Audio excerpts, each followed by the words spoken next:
This week is about mark making, and is a very simple approach to mark making. It's basically following how things grow, really, or how they move, and thinking about the language we use around how things move or grow or are formed.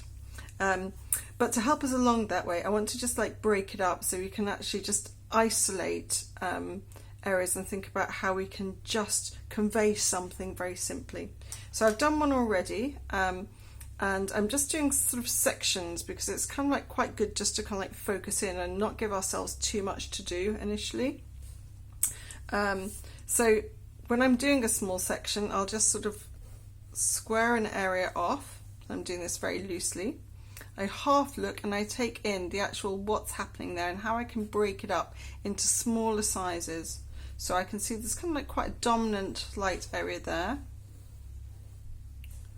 And then I've got a stone here. So I'm not going to draw it in as a stone yet, I'm just drawing it in as a shape. And then I've got a sort of I can start to actually just put a little bit of form in there.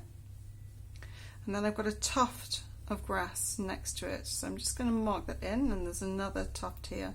And there's that kind of that slightly lighter tufts going on here. So it's quite nice to give yourself shapes to work within that you can then just play around with the marks that you're going to use just to simply say tufty grass. Okay. So before I go into the darker pencil, I'm just going to start to do directional lines. So I talk a lot, if you are in my sort of classroom classes, I talk a lot about the rhythm and the beat of the marks that we make. And we all have a sort of a kind of natural way of marking the paper, and it is, I'll talk about musical terms, it's rhythmic. And yes, and we have beats. I sometimes, if I'm trying to do something, I'll go 1, 2, 3, 4, 1, 2, 3, 4, and then I'll have to watch that I'm not too sort of I kind of it's not coming across too, I'm trying to think of the word now. I have to break the rhythm a little bit, just so that everything's not kind of sitting there in a uniformed fashion. So here I'm just kind of just doing those little tufts. I'm using the little guides I gave myself. So it's not just growing up, it's growing out as well. So I'm just sort of changing the direction. And I'm working round. I'm not going to do every single tuft of grass. Goes up there. And it's slightly changing direction there. So we can be a little bit playful. A little bit of tufts of grass here. And this is going over here. So this is a representation, as with everything. I'm not going to try and make it kind of real, real life, photographic. So I'm just going to, with my blue pencil, I'm just going to mark in the stone and have that kind of a little bit there, just breaking it up so the lines look more natural.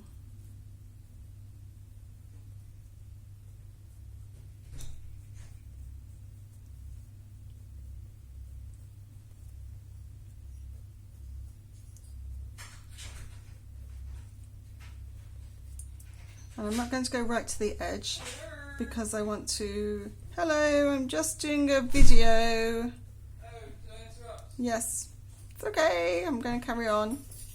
So I'm just going to leave a little edge at the top there because I want the light to show through.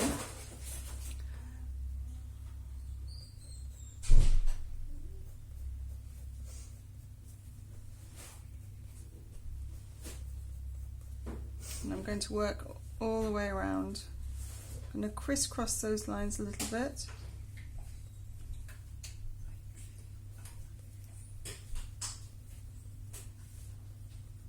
So we can actually draw the positives and the negatives. So I'm drawing, by putting these lines here, I'm leaving a negative to show that the grass is here in this white area. And I'm drawing a mixture here of positive and negative. We're just putting marks in. Okay, so I'm going to carry on with this and I'll show you the photograph at the end. Okay.